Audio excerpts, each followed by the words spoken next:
ಎಲ್ಲರಿಗೂ ಜೈ ಭೀಮ್, ನಮಸ್ಕಾರಗಳು.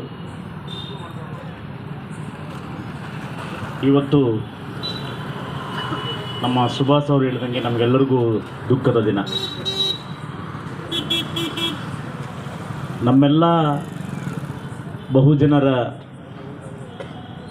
ಕನಸು ಬೆಳಕಾಗಿರ್ತಕ್ಕಂತಹ ಬಾಬಾ ಸಾಹೇಬ್ ಅಂಬೇಡ್ಕರ್ ಅವರು ನಮ್ಮನ್ನು ಅಗಲಿರ್ತಕ್ಕಂಥ ದಿನ. ಈ ಒಂದು ಸಂದರ್ಭದಲ್ಲಿ ಅವರನ್ನು ಸ್ಮರಣೆ ಮಾಡಿಕೊಂಡು ಅವರ ಮಾರ್ಗದಲ್ಲಿ ನಡೆಯುವ ಮೂಲಕ ಅವರು ನಮಗಾಗಿ ಕಂಡಿರ್ತಕ್ಕಂಥ ಕನಸನ್ನು ನಾವೆಲ್ಲರೂ ನೆನಪು ಮಾಡಬೇಕು. ಈ ಒಂದು ಕಾರ್ಯಕ್ರಮದಲ್ಲಿ ಉಪಸ್ಥಿತರ್ತಕ್ಕಂತಹ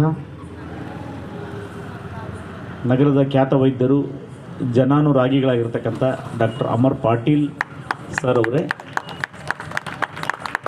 ನಮ್ಮೆಲ್ಲರ ಮಾರ್ಗದರ್ಶಕರು, ಅಂಬೇಡ್ಕರ್ ಬಗ್ಗೆ ವಿಶೇಷ ಅಧ್ಯಯನವನ್ನು ಮಾಡಿರ್ತಕ್ಕಂತಹ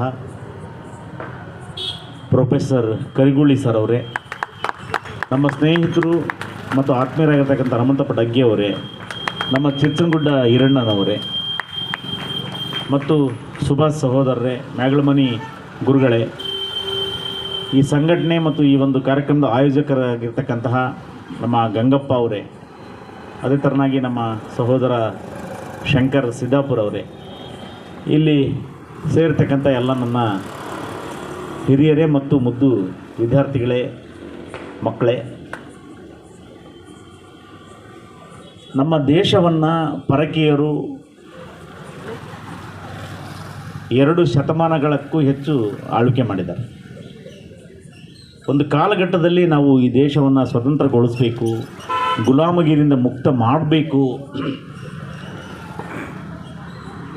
ಅಂತಹ ಅನೇಕ ಹೋರಾಟಗಳನ್ನು ರಾಜ ಮಹಾರಾಜರು, ಸ್ವತಂತ್ರ ಹೋರಾಟಗಾರರು ಮಾಡ್ತಾರೆ. 18-19ರ ಶತಮಾನದಲ್ಲಿ ಇಬ್ಬರು ಮಹಾನ್ ವ್ಯಕ್ತಿಗಳು ನಮ್ಮ ಭಾರತದಲ್ಲಿ ಜನಿಸ್ತಾರೆ. ಈ ದೇಶ ಜನರಿಗಾಗಿ, ಈ ಪುಣ್ಯ ಭೂಮಿಗಾಗಿ ಹೋರಾಟವನ್ನು ಮಾಡ್ತಾರೆ.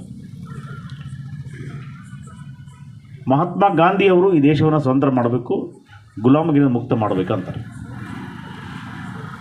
ನಮ್ಮೆಲ್ಲರ ಬೆಳಕು ಚೇತನ ಡಾಕ್ಟರ್ ಬಾಬಾ ಸಾಹೇಬ್ ಅಂಬೇಡ್ಕರ್ ಅವರು ಭಾರತದಲ್ಲಿರುವ ಜಿಡ್ಡುಗಟ್ಟಿದ ಈ ಜಾತಿ ವ್ಯವಸ್ಥೆ, ಅಸ್ಪೃಶ್ಯತೆಯನ್ನು ಅದರಿಂದ ಜನರ ಮುಕ್ತ ಮಾಡಬೇಕಂತ ಅವರೊಂದು ಹೋರಾಟ ಮಾಡ್ತಾರೆ.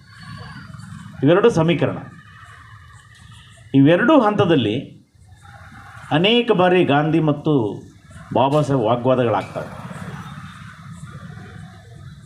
ಒಟ್ಟು 2 ದುಂಡು ಮೇಜಿನ ಪರಿಷತ್ತು ನಡೀತವೆ ಇಂಗ್ಲೆಂಡ್ನಲ್ಲಿ. ನಮ್ಮ ದೇಶಕ್ಕೆ ಸ್ವಾತಂತ್ರ್ಯವನ್ನು ಕೊಡಬೇಕು, ಈ ದೇಶವನ್ನು ಖಾಲಿ ಮಾಡಿ ಇಂಗ್ಲೀಷರೆಲ್ಲ ಹೋಗಬೇಕು ಅಂತ ವಿಷಯದಲ್ಲಿ ಬಂದಾಗ ಯಾವ ಥರನಾಗಿ ಈ ದೇಶಕ್ಕೆ ಸ್ವಾತಂತ್ರ್ಯ ಕೊಡಬೇಕು, ಯಾವ ವ್ಯವಸ್ಥೆ ಇರಬೇಕು. ಯಾಕಂದರೆ ಸಾವಿರಾರು ಜಾತಿಗಳು, ಸಾವಿರಾರು ವ್ಯವಸ್ಥೆ, ಸಾವಿರಾರು ಸಂಸ್ಕೃತಿ, ಸಾವಿರಾರು ಭಾಷೆ, ಹೆಂಗೆ ವ್ಯವಸ್ಥೆ ಮಾಡಬೇಕು? ಈ ದೇಶವನ್ನು ಇಂಗ್ಲೀಷರು ಒಗ್ಗಟ್ಟು ಮಾಡ್ತಾರೆ, ಒಂದು ಫೆಡರಲ್ ವ್ಯವಸ್ಥೆ ಮಾಡ್ತಾರೆ ಅವರು. ಇಡೀ ದೇಶ ಸುಮಾರು ಸಾವಿರಾರು ಸಂಸ್ಥಾನಗಳು ರಾಜರನ್ನು ಸೋಲಿಸಿ ಒಂದು ಆಡಳಿತಕ್ಕೆ, ಇಂಗ್ಲೀಷ್ ಆಡಳಿತಕ್ಕೆ ತರ್ತಾರೆ, ಇಂಗ್ಲೆಂಡ್ ಆಡಳಿತಕ್ಕೆ. ಸ್ವಾತಂತ್ರ್ಯ ಕೊಡಬೇಕಾದ್ರೆ ಅವರೊಂದು 2 ದುಂಡು ಮೇಜಿನ ಪರಿಷತ್ ಸಭೆಗಳನ್ನು ಮಾಡ್ತಾರೆ. ಆ ದುಂಡು ಮೇಜಿನ ಪರಿಷತ್ ಸಭೆಯಲ್ಲಿ ನಮ್ಮೆಲ್ಲರ ಬೆಳಕು ಅಂಬೇಡ್ಕರ್ ವಿಶೇಷ ಆಹ್ವಾನ ಇರುತ್ತೆ. ಬರೀ ಗಾಂಧಿ ಇನ್ನಿತರೆ ನಾಯಕರಿಗೆ ಇರಲ್ಲ. ಯಾಕಂದರೆ ಇಂಗ್ಲೀಷರಿಗೆ ಗೊತ್ತಿರುತ್ತೆ ಇಲ್ಲಿ ಜಾತಿ ವ್ಯವಸ್ಥೆ, ಸ್ವಾತಂತ್ರ್ಯ ಕೊಟ್ಟ ಮೇಲೆ ಅವ್ರ ಸ್ಥಿತಿಗತಿ ಏನಾಗುತ್ತೆ ಅಂತ. ಇಷ್ಟೆಲ್ಲ ಇದ್ದಾಗ ಸ್ವತಃ ಇಂಗ್ಲೆಂಡಿನ ರಾಣಿ ಹೇಳ್ತಾಳೆ, ಯಾರಿಗೆ? ಬಾಬಾ ಸಾಹೇಬ್ ಅಂಬೇಡ್ಕರ್ ಅವರಿಗೆ, ಏನಪ್ಪ ಅಲ್ಲೆಲ್ಲ ವ್ಯವಸ್ಥೆ ಹೆಂಗೆ ಐತಿ, ಜಾತಿ ವ್ಯವಸ್ಥೆ ಐತಿ, ಅಸ್ಪೃಶ್ಯತೆ ಐತಿ, ನಿನ್ನ ವಿದ್ವತ್ತು, ನಿನ್ನ ವಿದ್ಯೆಗೆ ಬೆಲೆನೇ ಇಲ್ಲ, ಇಲ್ಲಿ ಬಂದುಬಿಡು, ನಿನಗೆ ಬೇಕಾದ ವ್ಯವಸ್ಥೆ ಮಾಡಿಕೊಡ್ತೀವಿ, ಬೇಕಾದ ಹುದ್ದೆ ಕೊಡ್ತೀವಿ ಅಂತಾಳೆ.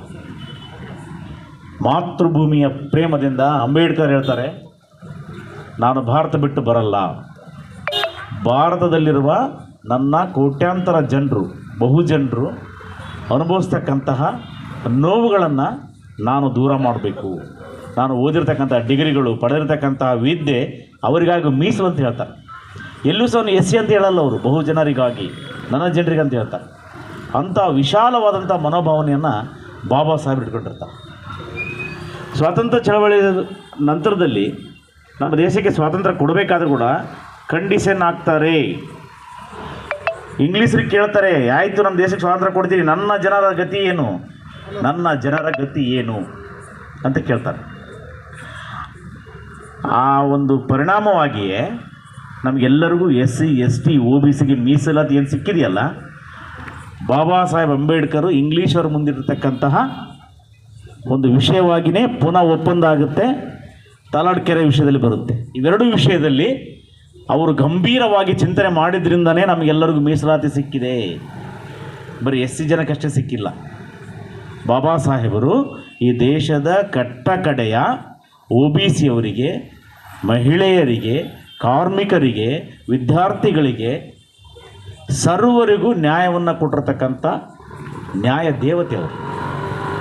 ಆದರೆ ಅವರ ಬೆಲೆ ನಮಗೆ, ನಮ್ಮ ದೇಶದ ನಿವಾಸಿಗಳಿಗೆ ಗೊತ್ತಾಗಲಿಲ್ಲ. ನಮ್ಮ ದೇಶದ ನಾಯಕರು ವಿದೇಶಕ್ಕೆ ಹೋದಾಗೆಲ್ಲ ಮೊದಲು ನೆನಪು ಮಾಡಿಕೊಳ್ಳೋದು ಅಂಬೇಡ್ಕರ್ ಅವ್ರನ್ನ, ನಂತರದಲ್ಲಿ ಬುದ್ಧನನ್ನು, ನಂತರದಲ್ಲಿ ಮಹಾತ್ಮ ಗಾಂಧಿಯನ್ನು. ವಿದೇಶದಿಂದ ವಾಪಸ್ ಬಂದ ಕೂಡಲೇ ಮತ್ತೆ ಅದೇ ದೇವರು, ಅದೇ ದಿಂಡ್ರು, ಅದೇ ಜಾತಿ, ಅದೇ ವ್ಯವಸ್ಥೆ, ಅದೇ ಇದು. ಆದ್ದರಿಂದ ವಿದ್ಯಾರ್ಥಿಗಳೇ, ಒಂದು ಮಾತನ್ನು ನಾವೆಲ್ಲ ಅರ್ಥ ಮಾಡ್ಕೋಬೇಕು. ನಾನಿವತ್ತು ಇಲ್ಲಿ ಬಂದು ನಿಂತ್ಕೊಂಡು ಮಾತಾಡ್ತೀನಿ ಅಂದರೆ, ಅಮರ್ ಪಾಟೀಲ್ ಅವರು ಡಾಕ್ಟ್ರಾಗಿ ಮಕ್ಕಳನ್ನು ಆರೋಗ್ಯವನ್ನು ಸುಧಾರಿಸ್ತಾರಂದರೆ, ಕರ್ಗುಳಿ ಸರ್ ಅವರು ಮಕ್ಕಳಿಗೆ ಬೋಧನೆ ಮಾಡಿ ವಿದ್ಯುತ್ತನ್ನು ಕೊಡ್ತಾರಂದರೆ, ಇವರೆಲ್ಲರೂ ನಾಯಕರು ಸಂಘಟನೆ ಮಾಡಿ ಸಮಾಜವನ್ನು ಎಚ್ಚರಿಸ್ತಾ ಇದ್ದಾರಂದರೆ ಅದಕ್ಕೆ ಮುಖ್ಯ ಕಾರಣ ಡಾಕ್ಟರ್ BR ಅಂಬೇಡ್ಕರ್ ಅವರ ಯೋಜನೆಗಳು, ಶಿಕ್ಷಣ. ಇಲ್ಲದೆ ಹೋಗಿದ್ದರೆ ನಾನೆಲ್ಲೋ ಕುರಿ ಕಾಯಬೇಕು, ಇವರೆಲ್ಲ ಹೊಲ ಕೃಷಿ ಮಾಡಬೇಕಾಗಿತ್ತು, ಇವರೆಲ್ಲೇ ಇರಬೇಕಾಗಿತ್ತು. ನಾವೆಲ್ಲರೂ ಒಂದು ವೇದಿಕೆ ಹತ್ರ ಬಂದು ಕೂತ್ಕೊಂಡು ಮಾತಾಡ್ತೀವಂದರೆ ಅದಕ್ಕೆ ಸಂಪೂರ್ಣ ಕಾರಣ ಬಾಬಾ ಸಾಹೇಬ್ ಅಂಬೇಡ್ಕರ್ ಅವರು. ಆದ್ದರಿಂದ ಶಿಕ್ಷಣ ಪಡೆಯುವ ಜೊತೆಗೆ ಅಂಬೇಡ್ಕರ್ನ ಅಧ್ಯಯನ ಮಾಡಬೇಕು.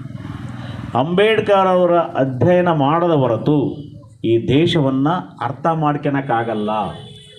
ಅಂಬೇಡ್ಕರನ್ನು ಅಧ್ಯಯನ ಮಾಡದ ಹೊರತು ನಮಗೆ ಗಾಂಧಿ ಅರ್ಥ ಆಗಲ್ಲ, ಬುದ್ಧ ಅರ್ಥ ಆಗಲ್ಲ, ಬಸವಣ್ಣ ಅರ್ಥ ಆಗಲ್ಲ. ಮೊದಲಿಗೆ ಅಂಬೇಡ್ಕರ್ ನಮಗೆ ಅರ್ಥ ಆಗಬೇಕು. ಅಂಬೇಡ್ಕರ್ ಅರ್ಥ ಆದಾಗ ಮಾತ್ರ ಇಡೀ ದೇಶ, ಇಡೀ ಮಾನವ ಜನಾಂಗ, ಭಾರತದ ಮಾನವ ಜನಾಂಗ ಇತಿಹಾಸ ನಮಗೆ ಗೊತ್ತಾಗುತ್ತೆ. ಆದ್ದರಿಂದ ನಿಮಗೆ ನಾನು ಒಂದು ಮನವಿ ಮಾಡ್ಕೊಳ್ತೀನಿ, ದಯವಿಟ್ಟು ವಿದ್ಯಾರ್ಥಿಗಳು ಗ್ರಾಮೀಣ ಪ್ರದೇಶದಿಂದ ಬಂದಿರ್ತೀರಿ, SC ST ಬ್ಯಾಕ್ವರ್ಡ್ ಮೈನಾರಿಟಿಯಿಂದ ಬಂದಿರ್ತೀರಿ, ನಿಮ್ಮ ಮೊದಲ ಆದ್ಯತೆ ಪರಿಶ್ರಮ ಪಟ್ಟು ಅಧ್ಯಯನ ಮಾಡಿ, ಸಂವಿಧಾನವನ್ನು ಅರ್ಥ ಮಾಡಿಕೊಳ್ಳಿ. ಸರ್ಕಾರ ಬಾಬಾ ಸಾಹೇಬ್ ಅಂಬೇಡ್ಕರ್ ಅವರ ಸಂವಿಧಾನದ ಆಶಯದಂತೆ ಸರ್ಕಾರ ಹಲವಾರು ಯೋಜನೆಗಳನ್ನು ನಮಗೆಲ್ಲ ಕೊಟ್ಟಿದೆ. ಅವುಗಳನ್ನ ಸದುಪಯೋಗ ಮಾಡ್ಕೋಬೇಕು, ಶಿಕ್ಷಣ ಪಡಿಬೇಕು, ನಮ್ಮ ಸಮಾಜವನ್ನು ಜಾಗೃತ ಮಾಡಬೇಕು, ಈ ಮೂಢನಂಬಿಕೆಗಳನ್ನು ಬಿಡಬೇಕು. ಆ ಮೂಲಕ ಅಂಬೇಡ್ಕರ್ ಅವರ ಸ್ಮರಣೆಗೆ ಸಾರ್ಥಕತೆಯನ್ನು ನಾವು ಕೊಡಬೇಕಾಗತ್ತೆ. ಇಷ್ಟು ಹೇಳ್ತಾ, ಇವತ್ತು ಆಗಲೇ ಭಾಳ ವೇಳೆ ಆಗಿದೆ. ನಮ್ಮೆಲ್ಲ ವಿದ್ಯಾರ್ಥಿಗಳು 5 ಗಂಟೆಯಿಂದ ಇಲ್ಲೇ ವೇಟ್ ಮಾಡ್ತಾ ಇದ್ದಾರೆ. ನಮ್ಮೆಲ್ಲ ವೇದಿಕೆಯ ಹಿರಿಯರು ಸಹ ನಿಮಗೆ ಒಳ್ಳೆಯ ಸಂದೇಶ ಕೊಟ್ಟಿದ್ದಾರೆ. ಅಂಬೇಡ್ಕರನ್ನು ಓದದ ಹೊರತು, ಇನ್ನೊಂದ್ಸರಿ ಹೇಳ್ತೀನಿ, ಅಂಬೇಡ್ಕರ್ ಅವರನ್ನು ಓದದ ಹೊರತು ನಮ್ಮ ಭಾರತದ ಇತಿಹಾಸ ನಮಗೆ ಅರ್ಥ ಆಗಲ್ಲ. ಅಂಬೇಡ್ಕರ್ನ ಓದಿ, ಆಗ ಮಾತ್ರ ಭಾರತ ಅರ್ಥ ಆಗುತ್ತೆ ಅಂತ ಹೇಳ್ತಾ, ಇವತ್ತು ಅವರ ಪುಣ್ಯ ಸ್ಮರಣೆ, ಪರಿನಿರ್ವಾಣ, ಪರಿದಿಬ್ಬಣ ಅವೆಲ್ಲ ಶಬ್ದ ಬಳಸ್ತೀವಿ ನಾವೆಲ್ಲ. ಇವತ್ತು ಅವರ ಪರಿನಿರ್ವಾಣ ದಿನ. ಅವರ ಕೆಲಸಗಳನ್ನು, ಅವರನ್ನು ನೆನೆಸುವ ಜೊತೆಗೆ, ಸ್ಮರಣೆ ಮಾಡುವ ಜೊತೆಗೆ ಸದಾ ಅವರ ಮಾರ್ಗದಲ್ಲಿ ನಾವೆಲ್ಲ ನಡೆಯೋಣ ಅಂತ ಹೇಳ್ತಾ, ಈ ಕಾರ್ಯಕ್ರಮವನ್ನು ಅಚ್ಚುಕಟ್ಟಾಗಿ ನಮ್ಮ ಗಂಗಪ್ಪ ಮತ್ತು ಶಂಕರ್ ವ್ಯವಸ್ಥೆ ಮಾಡಿದ್ದಾರೆ. ಇದರ ಹಿಂದೆ ಯಾರಿದ್ದಾರೋ ಅವ್ರಿಗೆಲ್ಲರಿಗೂ ಪರೋಕ್ಷ ನೇರವಾಗಿ ಯಾರು ಸಹಾಯ ಮಾಡಿದಾರೋ ಅವರೆಲ್ಲರಿಗೂ ಭೀಮ ವಂದನೆ ತಿಳಿಸ್ತಾ ನಾನು ಮಾತು ಮುಗಿಸ್ತೇನೆ. ಜೈ ಭೀಮ್.